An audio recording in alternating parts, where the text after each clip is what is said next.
Dear students, आज के इस वीडियो में नया टॉपिक हम स्टार्ट करने जा रहे हैं जिसका नाम है स्केलर्स एंड वेक्टर्स। ओके, अब इस स्केलर्स एंड वेक्टर को अगर आप कॉम्पिटिटिव एग्जाम के हिसाब से देखते हैं तो उस पर 1 से 2 क्वेश्चंस आते हैं, 1 to 2 क्वेश्चंस। ठीक है, फिर भी ये काफी इंपॉर्टेंट चैप्टर है क्योंकि ये one of the fundamental chapters in physics है। कैसे देखिए, फंडामेंटल चैप्टर्स यानी क्या, वो एक बार क्लियर कर लेते हैं। फंडामेंटल चैप्टर्स यानी वो चैप्टर्स जिसके कॉन्सेप्ट्स हमें आगे चलकर भी फिजिक्स के जो नेक्स्ट हम चैप्टर्स डिस्कस करेंगे उनमें आपको उनको अप्लाई करना होता है। ठीक है, तो जितने फंडामेंटल चैप्टर्स है उसमें से ये एक है, इसीलिए ये काफी इंपॉर्टेंट चैप्टर है क्योंकि जहां जहां वेक्टर का कंसेप्ट आएगा वहां वहां आपको इसके जो ये जो पार्ट्स हमने डिवाइड किए हैं वो आपको अप्लाई करने होते हैं। अब देखिए, पूरे चैप्टर को हमने 4 पार्ट्स में डिवाइड कर दिया है। सबसे पहला जो पार्ट है वो है इंट्रोडक्शन। बाद में है इंट्रोडक्शन में हम क्या डिस्कस करेंगे। इंट्रोडक्शन में हम देखेंगे कि स्केलर्स क्या है, वेक्टर्स क्या है, उनके टाइप्स कौन कौन से हैं, उन्हें रिप्रेजेंट कैसे करते हैं, ये सारी बातें हम इंट्रोडक्टरी पार्ट में सीखेंगे। बाद में आएगा addition and subtraction of vectors. ठीक है, नेक्स्ट पॉइंट जो डिस्कस करेंगे हम मल्टीप्लिकेशन ऑफ वेक्टर्स। अब आप यहाँ पे कहेंगे कि सर डिवीजन नहीं है क्या, सो आप हमेशा याद रखिए कि division of a vector by other vector is invalid, यानी एक वेक्टर का डिवीजन दूसरे वेक्टर से नहीं होता है कभी भी। सो इसलिए डिवीजन ऑफ वेक्टर ये पार्ट आप नहीं डिस्कस करेंगे यहाँ पर। ठीक है, और लास्ट पॉइंट हम देखेंगे रिजोल्यूशंस ऑफ व्हाट वेक्टर्स। ठीक है, तो चलिए देखिए, स्टार्ट कर देते हैं इंट्रोडक्शन से। देखिए, स्टार्ट कर देते हैं इंट्रोडक्टरी पार्ट से।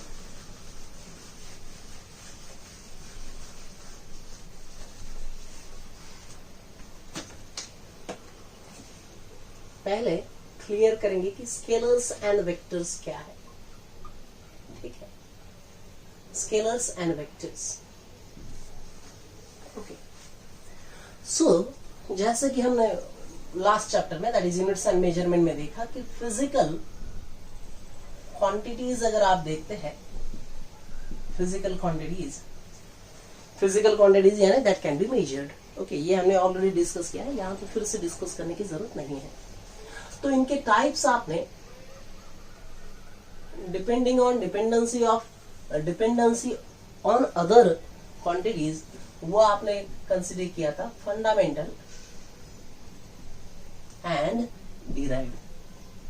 ठीक है, similarly physical quantities can also be classified into scalars and vectors. अब यहां पर जो फैक्टर आएगा वो है डायरेक्शन। कौन सा फैक्टर आएगा? डायरेक्शन। वही physical quantity scalars and vectors में हम डिवाइड करते हैं, वही।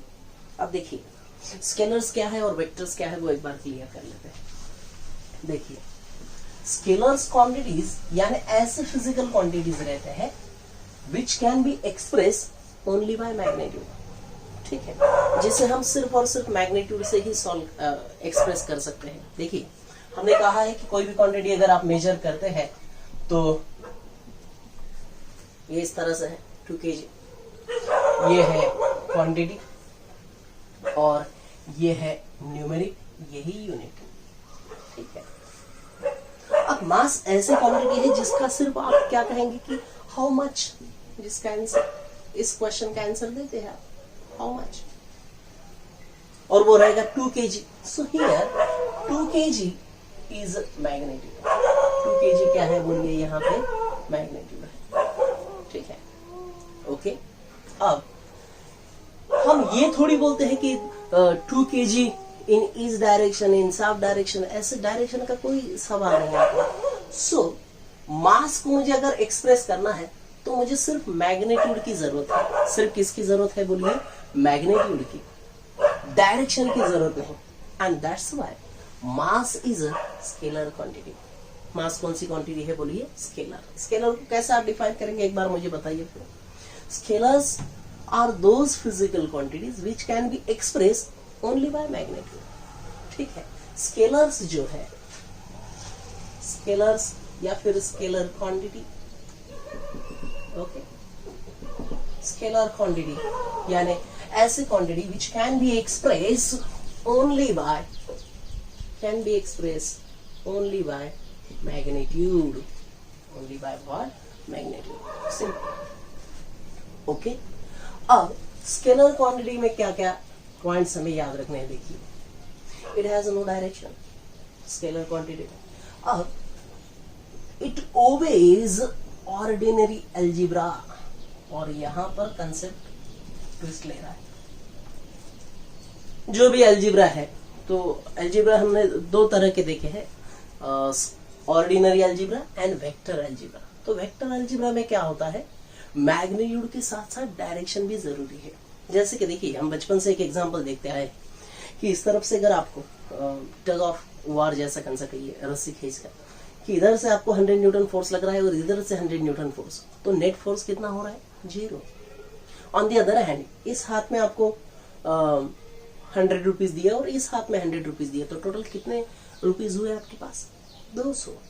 अब देखिए, आपने या फिर 200 रुपए मेरे इसी हाथ में किसी ने रख दिए और इस हाथ में 0 रुपए रख दिए, तो फिर भी मेरे पास कितने रुपीज हो गए, बोलिए, 200। और अगर ऐसे हुआ है कि 100 न्यूटन इस डायरेक्शन में और दूसरे ने भी 100 न्यूटन इसी डायरेक्शन में, तब मुझे ये बताइए कि कितना फोर्स अप्लाई हुआ मुझ पर, तो 200। इसका मतलब फोर्स के मामले में आपने एडिशन करते वक्त डायरेक्शन का भी क्या किया है, यूज किया है, और उस अलजेब्रा को मैं वेक्टर अलजेब्रा कहता हूं। ऑर्डिनरी अलजेब्रा यानी अपना जो सिंपल हम मैथमेटिकल ऑपरेशन परफॉर्म करते हैं, जैसे कि addition, subtraction, multiplication and division. So ordinary algebra में डिवीजन भी रहता है। ठीक है, इसके एग्जांपल्स बोलिए, स्केलर क्वांटिटी के कई सारे एग्जांपल्स हैं, जरा मुझे बताइए कौन कौन से एग्जांपल्स आप जानते हैं। जैसे कि हमने अभी कहा, मास, टाइम, ठीक है, टेम्परेचर, जितने भी फंडामेंटल क्वांटिटीज है सारे के सारे स्केलर क्वांटिटीज है। ठीक है, वर्क एक्सेट्रा, ठीक है, कई सारी क्वांटिटीज है। उसको याद रखना है आपको कि ऑर्डिनरी अलजेब्रा ये करते हैं। इसका सिंबल क्या है, बोलिए, सिंबल उस क्वांटिटी का देना है आपको। जैसे कि मास का सिंबल रहेगा m, टाइम का सिंबल रहेगा t, टेम्परेचर का थीटा यूज करते हैं या फिर कैपिटल T यूज करते हैं, वर्क डन का आप यूज करेंगे W। सो स्पेसिफिक नोटिफिकेशन नहीं है कि ऐसे जनरलाइज नोटिफिकेशन नहीं है। ठीक है, उस क्वांटिटी का खुद का एक क्या रहेगा, नोटेशन रहेगा इन केस ऑफ स्केलर्स। ठीक है, नाउ अगर हम वेक्टर क्वांटिटीज देखते हैं, क्या देखते हैं, वेक्टर क्वांटिटी, तो आप यहां पर याद रखिए कि वेक्टर, ये जो ग्रीक वर्ड है उसका मतलब है कैरियर। उसका मतलब क्या है, carrier, that indicates direction. Greek word है वेक्टर, कौन सा वर्ड है, ग्रीक, जिसका मीनिंग है कैरियर। और कैरियर यानी इन विच डायरेक्शन, डायरेक्शन रिप्रेजेंट करता है। क्या रिप्रेजेंट करता है, डायरेक्शन। सो वेक्टर क्वांटिटीज कौन कौन से क्वांटिटीज है, तो वेक्टर के लिए आपके पास नो डाउट मैग्नीट्यूड तो होना ही है, ठीक है, डायरेक्शन होना है, और देखिए सिर्फ मैग्नीट्यूड एंड डायरेक्शन होने से वेक्टर क्वांटिटी नहीं कहलाता। एक और बात है, और वो है laws of vector addition. Laws of what, vector addition. आप हमेशा याद रखिए, those physical quantities which have magnitude, direction and obey laws of, ये कई सारे लोग नहीं बोलते हैं, ये इंपॉर्टेंट पॉइंट है।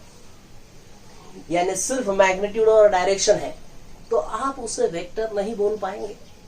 वेक्टर के लिए एक और कंडीशन रहती है, that is that quantity should obey laws of vector addition. अब अगर ऐसा होता है कि सिर्फ मैग्नीट्यूड है, डायरेक्शन है और लॉज ऑफ वेक्टर एडिशन वो ओबे नहीं करते हैं, तो डेफिनेटली वो स्केलर क्वांटिटीज है। कौन से क्वांटिटीज है, स्केलर। कैसे, अब यहाँ पे मैं आपको समझा देता हूँ विद एग्जांपल। देखिए अब वेक्टर का ही डिस्कशन करना है, तो मैं ये फिर से यहाँ पर क्लियर कर देता हूँ, स्टार्ट कर देता हूँ।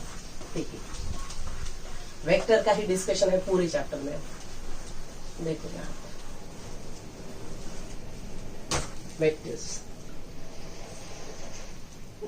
Okay, magnitude, direction and that quantity should obey law of vector addition. तो फॉर एग्जांपल करंट लीजिए, प्रेशर लीजिए, टाइम लीजिए, ये सभी क्वांटिटीज ऐसे हैं जिनको मैग्नीट्यूड भी है और डायरेक्शन भी है। आप कहेंगे टाइम को कौन सा डायरेक्शन है? Time always travel in forward direction. Time reverse direction में नहीं जाता है, तो वो फॉरवर्ड डायरेक्शन में जाता है। करंट का डायरेक्शन तो आप देखे हैं, from high potential to low potential. अब इनको ये जो मैंने क्वांटिटीज कही है, इनको मैग्नीट्यूड तो है ही, साथ साथ क्या है बताइए मुझे? डायरेक्शन। तो आपका जो वो डेफिनेशन रहेगा कौन सा, कि those quantities having magnitude as well as direction are called as vectors. तो ये तो वेक्टर हो गया आपके डेफिनेशन के हिसाब से। लेकिन वो जो हमारा थर्ड पॉइंट है कि that quantities should obey laws of vector addition, laws of what? Vector addition, वो यहाँ पे डिसओबे होता है, वो यहाँ पे ओबे नहीं हो रहा है। यानी current vector law of addition obey नहीं करते हैं, प्रेशर भी नहीं, टाइम भी नहीं। और इसलिए देखिए तीन में से एक भी कंडीशन अगर सेटिस्फाई नहीं होता है, 100% वो वेक्टर क्वांटिटी नहीं रहेगी, वो स्केलर क्वांटिटी है। वो कौन सी क्वांटिटी है? स्केलर। तो आपको इस पर भी फोकस करना है। इन जनरल लोग मैग्नीट्यूड एंड डायरेक्शन के बारे में याद रखते हैं, ये जो पॉइंट इसको भूल जाते हैं, उसे भी हमने काफी अच्छी तरह से याद रखना है। ठीक है, अब वेक्टर की बात क्या है? देखिए वेक्टर के लिए आपको उसका अलजेब्रा फॉलो करना पड़ता है, वेक्टर अलजेब्रा। और वेक्टर अलजेब्रा की खासियत यह है कि वो डायरेक्शन पर भी फोकस करता है, लेकिन डिवीजन नहीं है इसमें। आप देखिए एडिशन ऑफ वेक्टर्स है, सब्ट्रैक्शन ऑफ वेक्टर्स है, मल्टीप्लिकेशन ऑफ वेक्टर है। Division of a vector by other vector, देखिए division of a vector by a scalar is valid. एक स्केलर से, ठीक है, कोई भी स्केलर क्वांटिटी लीजिए, मास लीजिए, ठीक है, ये वैलिड है, नो डाउट, ओके। लेकिन division of a vector by other vector is not valid. ठीक है, एक वेक्टर को दूसरे वेक्टर से डिवाइड नहीं कर सकते। हाँ, एक वेक्टर को दूसरे स्केलर से या नंबर से आप इजीली डिवाइड कर सकते हैं। ठीक है, अब जो इंपॉर्टेंट पॉइंट है इस वेक्टर के डिस्कशन में, वो हमें सीखना है कि वेक्टर को रिप्रेजेंट कैसे किया जाता है। वेक्टर को क्या रिप्रेजेंट कैसे किया जाएगा? चलो देखो वेक्टर रिप्रेजेंटेशन।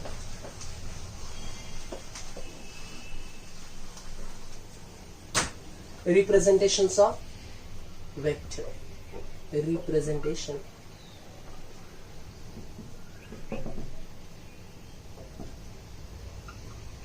of vector. तो उसमें सबसे पहले ग्राफिकल रिप्रेजेंटेशन क्या देखते हैं हम? Graphical representation. तो graphically a vector is represented like this. A line and arrow head। ठीक है, इस पॉइंट को यहां पर मैं अलग पेन से समझा देता हूं। ये जो पॉइंट है इसको मैं कहूंगा टेल, और ये जो है इसे मैं कहता हूं हेड। ठीक है, और इन दोनों को जोड़ने वाला जो लाइन है उसे मैं कहता हूं लेंथ।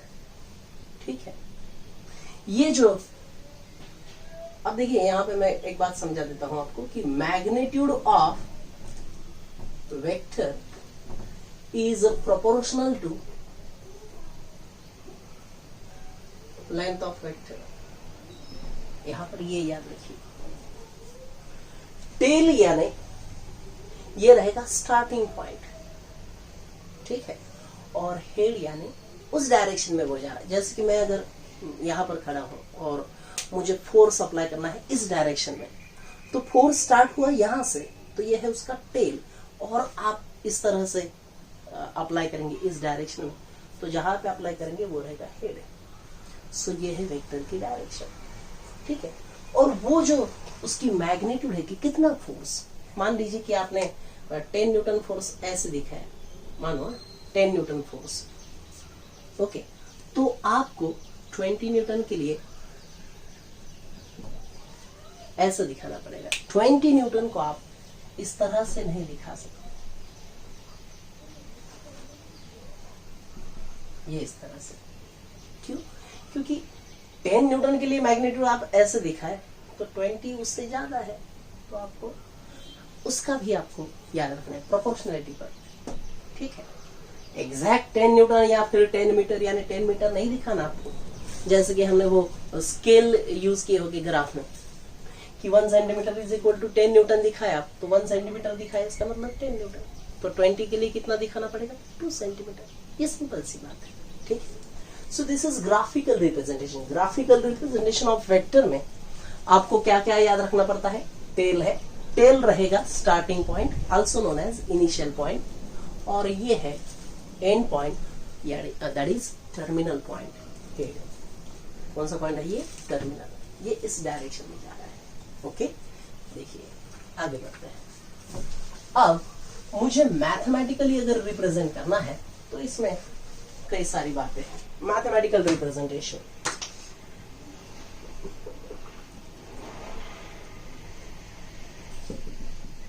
Mathematical representation. अब यहां पर आपको थोड़ा सा मैथमेटिक्स आना चाहिए, और वो क्या मैं आपको बता देता हूं। कोऑर्डिनेट एक्सिस हमने ये कंसेप्ट सीखा है। दिस इज ओरिजिन, ये है एक्स एक्सिस और ये है Y axis. Positive X axis, negative X axis, positive Y axis and negative Y axis, ठीक है। This point of intersection is popularly known as origin. उसे क्या कहते हैं हम? ओरिजिन, ठीक है। तो अब देखिए मैथमेटिकल, अगर आपको वेक्टर ए, तो ऐसे ए लिखना पड़ेगा और उसके ऊपर बार देना पड़ेगा। इसको हम क्या रीड करते हैं? ए बार, ठीक है। कुछ किताबों में vector of bold A letter में, बोल्ड ए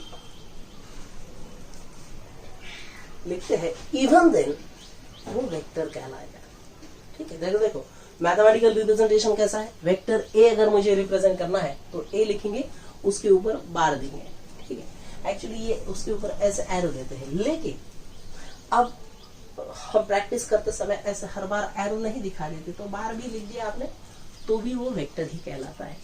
या फिर बोल्ड लिखिए, जो भी आपको कहना है कि बी वेक्टर है, तो इसे आप ऐसे लिखिए या फिर बोल्ड लिख दीजिए, ठीक है। तो ये किताबों में कभी कभी बोल्ड लेटर में जो बोल्ड यूज किया जाएगा लेटर, तो वो वेक्टर रहेगा, या फिर बी बार ए बार, वो तो फिर जनरल रिप्रेजेंटेशन है, ठीक है। अब मैथमेटिकल रिप्रेजेंटेशन के लिए आपको क्या करना पड़ता है? एक ओरिजिन लेनी पड़ती है और coordinate axis, X Y Z. मैं यहाँ पे सिर्फ एक्स वाई दिखा रहा हूँ, 3 कोऑर्डिनेट्स रहते हैं, ये ऐसे आप जानते हैं, ठीक है।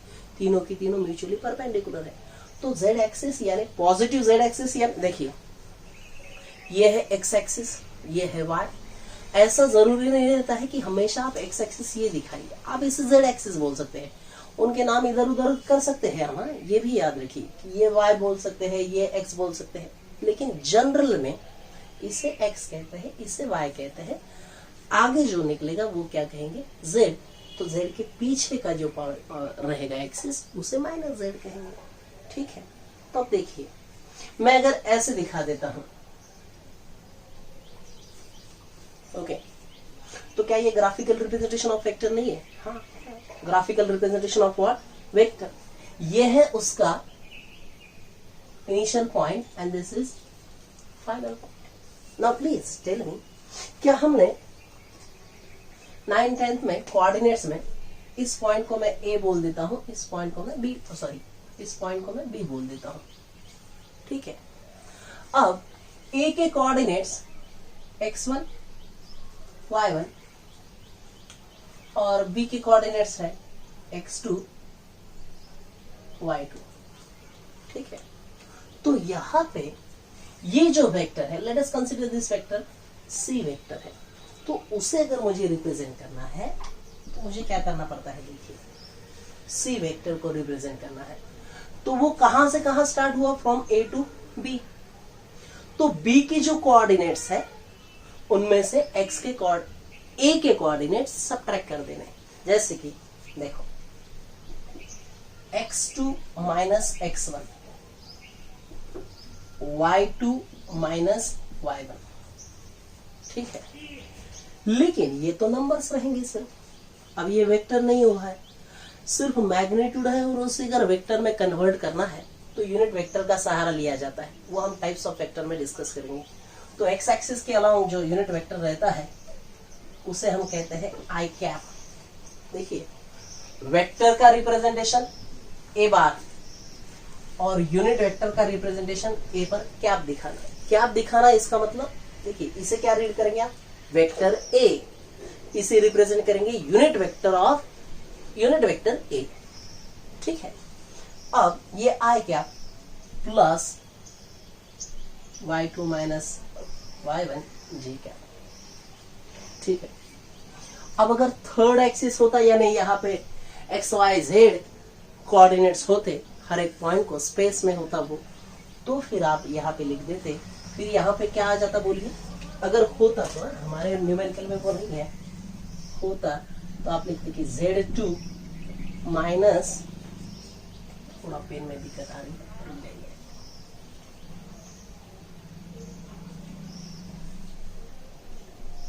Z2 माइनस Z1 और ये रहता है K कैप।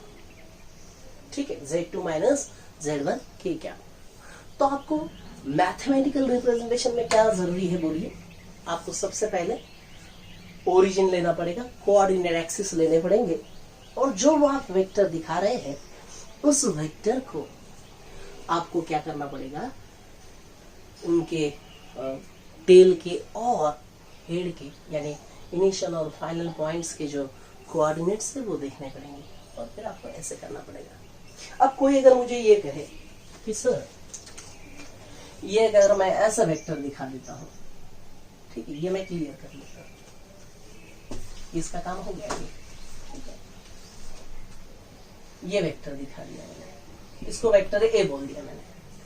ठीक है, तो इस पॉइंट के कोऑर्डिनेट्स क्या है बोलिए, ओरिजिन के कोऑर्डिनेट्स क्या रहता है, 0 0, सिंपल। और यहाँ पे है फाइनल पॉइंट और इसके कोऑर्डिनेट है मान लीजिए x, y। जरा बताइए कि a मैं कैसे रिप्रेजेंट करूंगा, वेक्टर ए पे a का रिप्रेजेंटेशन क्या रहेगा इस डायग्राम में। हाँ, वो रहेगा हेड कौन सा है, ये फाइनल, सो x कोऑर्डिनेट और इधर 0, x minus 0 will be x, तो आप यहाँ पे लिखेंगे सिर्फ x i cap plus y j cap, z रहता तो z k कैप। क्या आप समझ रहे हैं? अब अगर आप i j k इनके टर्म्स में वेक्टर को रिप्रेजेंट करते हैं मैथमेटिकली, तो ये जो रिप्रेजेंटेशन रहता है इसे हम रेक्टेंगुलर रिप्रेजेंटेशन कहते हैं। इसे हम कौन सा रिप्रेजेंटेशन कहते हैं, रेक्टेंगुलर रिप्रेजेंटेशन। ठीक है, कोई भी एक वेक्टर मैथमेटिकली आपको रिप्रेजेंट करने के लिए कोऑर्डिनेट्स, ओरिजिन, ये आपको असाइन करना पड़ता है और अप्लाई करना पड़ता है। आई जे के टर्म्स में वेक्टर को लिखा तो उसे रेक्टेंगुलर रिप्रेजेंटेशन ऑफ वेक्टर कहते हैं। ठीक है, अब मैं ये क्लियर करता हूं कि पोलर रिप्रेजेंटेशन भी एक रिप्रेजेंटेशन है। पोलर वेक्टर्स क्या है वो हम टाइप्स ऑफ वेक्टर में देखते हैं। तो देखो पोलर रिप्रेजेंटेशन कैसे रहेगा, देखिए आपको मैं यहाँ पे समझा देता हूँ। ये रेक्टेंगुलर रिप्रेजेंटेशन हो गया। रेक्टेंगुलर रिप्रेजेंटेशन में आपको क्या करना पड़ता है बोलिए जरा, कि जो फाइनल पॉइंट है उसके कोऑर्डिनेट्स में से इनिशियल पॉइंट के कोऑर्डिनेट्स माइनस कर देने हैं। X coordinate of final point minus x coordinate of initial point i cap, y coordinate of final point minus y coordinate of initial point j cap, cap यानी unit vector, plus z coordinate of final point minus z coordinate of initial point. ये simple बातें हैं, ठीक है। अब देखो ये कौन सा रिप्रेजेंटेशन हो गया, मैथमेटिकल में ही रेक्टेंगुलर फॉर्म वाला रिप्रेजेंटेशन है। कौन सा फॉर्म है, रेक्टेंगुलर। अब मैं आपको पोलर फॉर्म में बता देता हूं, क्या बता देता हूं मैं यहाँ पे, पोलर फॉर्म। जरा देखिए पोलर फॉर्म में क्या है। पोलर फॉर्म के लिए आपको क्या करना पड़ता है, let us consider this is x axis, positive X axis, ठीक है। पोलर फॉर्म में आपको क्या करते हैं, एक वेक्टर देते हैं जिसका मैग्नीट्यूड दिया जाएगा आपको 5 मीटर, 5 ले लेते हैं, डिस्प्लेसमेंट लिया, या फिर 5 न्यूटन ले लो, ओके, फोर्स लिया, और उसका एंगल देते हैं, क्या देते हैं, एंगल विथ एक्स एक्सिस। अब आपको यहां पे याद रखना है कि आप एंगल लेते समय एक्स एक्सिस को कंसीडर करते हुए एंटी क्लॉकवाइज ही जाना है। कैसे जाना है, एंटी क्लॉकवाइज, ये क्लियर रखिए यहां पर। अब इसको रिप्रेजेंट कैसे करते हैं, देखिए ये वेक्टर अगर फोर्स ही है, ठीक है, force is a vector quantity, ठीक है। अब इसे अगर मुझे रिप्रेजेंट करना है तो वो कहते हैं 5 न्यूटन, 30। ये भी रिप्रेजेंटेशन है वेक्टर का, देखो 5 न्यूटन, 30। कुछ जगह पे ये ऐसे भी दिखाते हैं 5 न्यूटन और ये लेस देन वाला ये 30। इसका मतलब ये रहता है कि आपने ऐसा वेक्टर कंसीडर किया जिसका मैग्नीट्यूड है 5 Newton and which makes angle 30 degree with positive X axis. अगर 120 होता तो 120 होता तो आप देखिए पॉजिटिव एक्स एक्सिस लिख देना और एंटी क्लॉकवाइज जाना है। कहाँ जाना है, एंटी क्लॉकवाइज।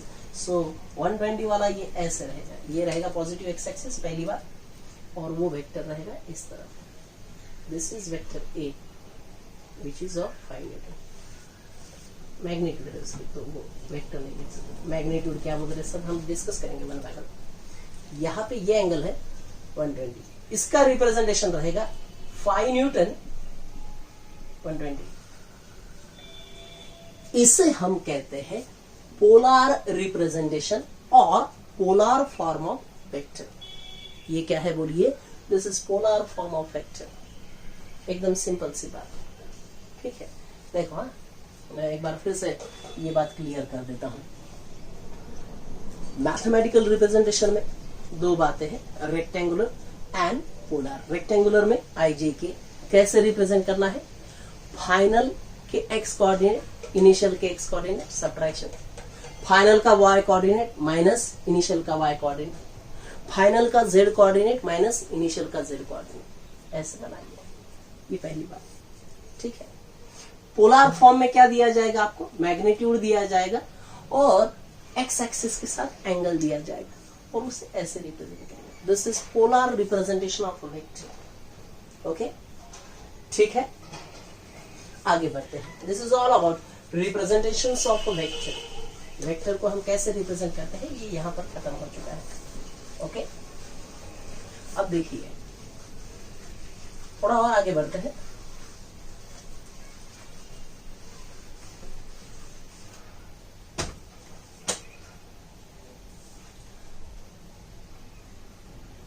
यहां पर हमें क्या डिस्कस करना है, देखिए एक बार मैं क्लियर कर लेता हूं। अब जो पॉइंट हमें क्लियर करने हैं उनमें कुछ एडिशनल पॉइंट बोल देते हैं वेक्टर केस में। ये बेसिक है, एकदम बेसिक, ओके। तो इसमें आप देखिए कि आपको कौन सा अलजेब्रा यूज करना है, वेक्टर अलजेब्रा। पहली बात, वेक्टर अलजेब्रा में division bye a vector by another vector invalid, ठीक है। एडिशन होती है, सब्ट्रैक्शन, ये सब होता है। तो कंसेप्ट प्लस में क्या देखिए, अब अगर आप कहते हैं कि वेक्टर क्वांटिटी को क्या क्या रहता है, बोलिए मुझे एक बार। आपने ही तो मुझे कहा कि सर उसको मैग्नीट्यूड भी है और डायरेक्शन भी है। मैग्नीट्यूड है, साथ साथ क्या है, डायरेक्शन। वो लॉज ऑफ वेक्टर एडिशन वाला भी पॉइंट है, लेकिन अगर आपको कहा जाए कि वेक्टर को क्या रहता है, तो मैग्नीट्यूड एंड डायरेक्शन रहता है। इसका मतलब अगर मैं सिर्फ मैग्नीट्यूड चेंज करूं तो वो क्वांटिटी चेंज हो जाएगी, ठीक है। 5 न्यूटन फोर्स को मैं 10 न्यूटन बोल दूं तो क्या फोर्स चेंज नहीं हुआ? हाँ। डायरेक्शन बदल दूं तो भी वो फोर्स चेंज हुआ। फॉर एग्जाम्पल इस तरफ अगर 5 न्यूटन है और आपने उसकी डायरेक्शन रिवर्स कर दी तो वो माइनस ऑफ 5 न्यूटन हो गया, ठीक है। सो डायरेक्शन या मैग्नीट्यूड दो में से कुछ भी अगर चेंज हो जाता है, vector can be change, can change, ठीक है। सो सबसे पहला पॉइंट जो है कि vector can be change by changing its magnitude and its direction. Magnitude भी चेंज, मैग्नीट्यूड चेंज किया तो भी चेंज हो जाएगा, डायरेक्शन चेंज किया तो भी चेंज हो जाएगा। फॉर एग्जाम्पल मैं आपको यहां पर समझा देता हूं, देखिए। हाँ, आप अगर ऐसे करते हैं कि वेक्टर ए है, वेक्टर क्या है ये, ए, और इसे आप माइनस लैम्बडा से मल्टीप्लाई करते हैं, क्या करते हैं, माइनस लैम्बडा से मल्टीप्लाई करते हैं या फिर प्लस लैम्बडा से मल्टीप्लाई करते हैं, तो वो वेक्टर बदल जाएगा। Where lambda is a scalar term, या फिर आप ऐसे बोलिए कि वो एक नंबर है, नंबर से मल्टीप्लाई किया तो डेफिनेटली उसका मैग्नीट्यूड बदल जाएगा। एंड देयरफॉर अगर आप माइनस लैम्बडा से बी को मल्टीप्लाई करते हैं और ए को मल्टीप्लाई करते हैं तो आपको एक नया वेक्टर मिलता है, वेक्टर चेंज हो जाएगा। अब वो ए नहीं रहेगा, वो रहेगा बी और उसकी वैल्यू रहेगी माइनस ऑफ लैम्बडा, यानी उसका मैग्नीट्यूड तो बदल ही गया, साथ में उसकी डायरेक्शन भी बदल गई, ठीक है। अगर आप ए को 5 न्यूटन मानते हैं और इस डायरेक्शन में, और लैम्बडा लिया आपने -2, ये लैम्बडा लिया 2 और साइन लिया माइनस, तो -2 से मैं ये मल्टीप्लाई कीजिए, देखिए ये है 5 न्यूटन वाला, ये है वेक्टर ए, ठीक है। हमारे उस एग्जांपल की बात चल रही है, और लैम्बडा लिया आपने 2, सो लैम्बडा अगर आपने पहले -2 लिया तो ये बात कैसे बन जाएगी, ये इस तरफ। तो आप मुझे बताइए कि क्या ये वेक्टर और ये वेक्टर सेम है? नहीं, वेक्टर चेंज हो गया। This is now vector B, और वो कौन सा है बोलिए, माइनस लैम्बडा, ठीक है। अगर आपने लैम्बडा -2 की जगह सिर्फ 2 से मल्टीप्लाई किया तो ये वेक्टर कैसे बनेगा, तो ये वेक्टर रहेगा इस, सॉरी 10 न्यूटन। ये और ये भी डिफरेंट वेक्टर है। आप कहेंगे कैसे, मैग्नीट्यूड सेम है लेकिन डायरेक्शन बदल गया ना, सो डायरेक्शन बदल जाती तो वेक्टर बदल जाता, सो ये और ये वेक्टर सेम नहीं है, इसीलिए मैं इसे सी बार से दिखा देता हूं। So in this case it become c bar is equal to lambda into a bar. तो आप देखिए, किसी वेक्टर को चेंज करने के दो तरीके हैं, आप उसका मैग्नीट्यूड चेंज कीजिए या फिर उसका डायरेक्शन चेंज कीजिए। इन दिस केस हमने सिर्फ मैग्नीट्यूड चेंज किया है। कैसे, 5 न्यूटन था इस डायरेक्शन में, हमने उसी डायरेक्शन में 10 न्यूटन का, वेक्टर बदल गया, ए से क्या हो गया वो सी। इन दिस केस हमने मैग्नीट्यूड भी बदला है और डायरेक्शन भी बदली है, तो ये चेंज हो गया। हाँ, अगर आप ऐसे कर दें, even then this vector is different, तो भी ये डिफरेंट हो जाएगा। क्यों? क्योंकि मैग्नीट्यूड सेम है लेकिन आपने क्या बदला है, डायरेक्शन। क्या आपको यह समझ में आ जाएगा? सो सबसे पहली बात, वेक्टर को अगर चेंज करना है आपको तो उसके मैग्नीट्यूड बदलने से भी चेंज हो सकता है, डायरेक्शन बदलने से भी चेंज हो सकता है। ये पहला पॉइंट, ठीक है। दूसरा पॉइंट है कि if a vector is displaced if a vector is displaced parallel to itself, देखो, if this vector, let us consider vector A, if this vector is displaced, इसे मैंने डिस्प्लेस किया है और इस तरफ रख दिया, सेम वेक्टर ना, then there is no change in the vector, क्योंकि मैंने वही वेक्टर से आगे चल के रख दिया ऐसे, या फिर उसको ही मैंने ऐसे रख दिया पैरेलल टू इटसेल्फ, तो वो वेक्टर चेंज नहीं होता है. A vector, if a vector is displaced parallel to itself, there is no change in the vector. Displace किया आपने से, हाँ, अगर मैंने इस a को 2 से मल्टीप्लाई किया, 3 से मल्टीप्लाई किया, डिवाइड किया, डेफिनेटली आपने उसकी मैग्नीट्यूड चेंज की, तो मैग्नीट्यूड चेंज हो, डायरेक्शन चेंज हो, वो चेंज हो जाएगा.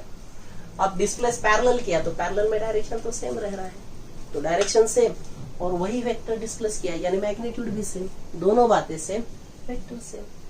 ठीक है, ओके. नेक्स्ट जो पॉइंट है कि if a vector is rotated through an angle other than n times 2 pi, it changes. उसका मैग्नीट्यूड चेंज नहीं हो रहा है लेकिन डायरेक्शन चेंज हो रहा है ना. अब आपने ये क्या कहा कि थीटा n टाइम्स 2 पाई से अलग होना है, तो आप मुझे ये बताइए 2 पाई यानी ये वेक्टर मैं ऐसे दिखा देता हूं, ठीक है. अब ये अगर मैंने 2 पाई से, 2 पाई यानी पूरा का पूरा एंगल, सो ऐसे अगर मैंने रोटेट कर दिया तो वो पैरेलल टू इटसेल्फ है. If a vector is displaced parallel to itself, there is no change in vector. ठीक है, सो ऐसे एंगल से मैंने रोटेट किया है उसे जो other than multiplication of, integral multiplication of 2 पाई है. ठीक है, आप कहेंगे 2 पाई एक बार रोटेट किया, कुछ लोग कहेंगे हमने सिर्फ 3 रोटेशन किए, फिर भी वो जगह पर ही आएगा. ठीक है, 3 टाइम्स 2 पाई, एक बार देखो ये ऐसे हुआ 2 पाई, फिर लोगों ने कहा और 2 पाई और ये 2 पाई, वेक्टर पैरेलल टू इटसेल्फ, फिर से वही. क्या आप ये समझ रहे हैं? ठीक है, तो ये ऐसे अगर होता है देयर इज, यानी थीटा अगर n टाइम्स 2 पाई नहीं है तो vector changes. Why it changes? Because its magnitude changes, because उसकी मैग्नीट्यूड क्या हो रही है वहां पे, चेंजेस. ठीक है, next if frame of reference. अब ये फ्रेम ऑफ रेफरेंस वगैरह क्या है, ये नेक्स्ट टॉपिक में हमें आता है. If frame of reference is rotated then vector remain same but its components में चेंज. देखो ये कंसेप्ट आप सिर्फ याद रखिए यहाँ पे, क्योंकि फ्रेम ऑफ रेफरेंस आगे के चैप्टर में आ रहा है हमें. ठीक है, देखिए मैंने कंसेप्ट क्या कहा यहाँ कि frame of reference is rotated through certain angle, vector remains same but its components में चेंज. कंपोनेंट्स ऑफ वेक्टर क्या है वो हम रिजोल्यूशन ऑफ वेक्टर में सीखते हैं. ठीक है, तो वो है हमारा नेक्स्ट पॉइंट. ठीक है, बाद में आपने जो कहा कि मल्टीप्लिकेशन एंड डिवीजन, तो डिवीजन देखो, डिवीजन के मामले में a को अगर मैं m से डिवाइड कर देता हूं तो एक्चुअली ये a मल्टीप्लाइड बाय 1/m है. a मल्टीप्लाइड बाय क्या है, ये 1/m. ठीक है, ओके. अब जो पॉइंट हमें और डिस्कस करना है यहाँ पे, एडिशनल पॉइंट पे ही ये बातें चल रही है. देखो हाँ, यहाँ पे क्या याद रखना है कि vector a divided by vector b नहीं हो सकता. हाँ, लेकिन vector a divided by a scalar quantity, okay, it is valid. अब देखिए यहाँ पे एडिशनल पॉइंट, एंगल. देखिए हम नंबर वगैरह उस पर ध्यान नहीं देते हैं, सिर्फ हमें पॉइंट्स याद रखने हैं. हमें नंबर्स थोड़ी देखना है कि 3 नंबर वाला पॉइंट कौन सा था, ऐसा नहीं. सिर्फ आप कंसेप्ट को समझ लीजिए. कंसेप्ट समझ लेते हैं तो ही हम कॉम्पिटिटिव एग्जाम को अच्छी तरह से फेस कर पाएंगे, उसमें रिजल्ट लाएंगे. ठीक है, तो नंबर वाली बातें नहीं कि कौन से नंबर का पॉइंट चल रहा है, फॉरगेट अबाउट दिस. ठीक है, एंगल बिटवीन टू वेक्टर्स। ये एक पॉइंट क्लियर कर लेते हैं और फिर हम यहाँ पर रुक जाते हैं। ठीक है, this is introductory part, types of vectors and modulus of vectors वगैरह, ये हम नेक्स्ट वीडियो में डिस्कस करेंगे। ठीक है, ओके। तो देखिए, एंगल बिटवीन टू वेक्टर्स में क्या करना है आपको। Angle between two vector is always a smaller angle, smaller angle between two vectors. ठीक है, बट when their heads, देखिए दो वेक्टर्स लेने पड़ेंगे एंगल के लिए, तो मैं दूसरे पेन से दिखा देता हूँ। यह है वेक्टर ए और यह है वेक्टर बी। तो उनके हेड्स ये को टर्मिनल वेक्टर हो गया। ठीक है, वो क्या है वो हम नेक्स्ट इसमें देखते हैं। तो उनके बीच का ये एंगल लेना पड़ेगा। आप ये एंगल कंसीडर नहीं कीजिए क्योंकि वो लार्जर हो गया। आपको कौन सा एंगल कंसीडर करना पड़ता है, स्मॉलर। लेकिन उसके लिए कंडीशन क्या है कि उनके हेड कोइंसाइड, हेड एक पॉइंट पर आके मिल रहे हैं या फिर उनके टेल्स अलग अलग वेक्टर दिखाना है। टेल्स, ये है वेक्टर ए, नाम कुछ भी रखो, अब उसमें क्या है, उनके बीच का ये एंगल लेते हैं थीटा।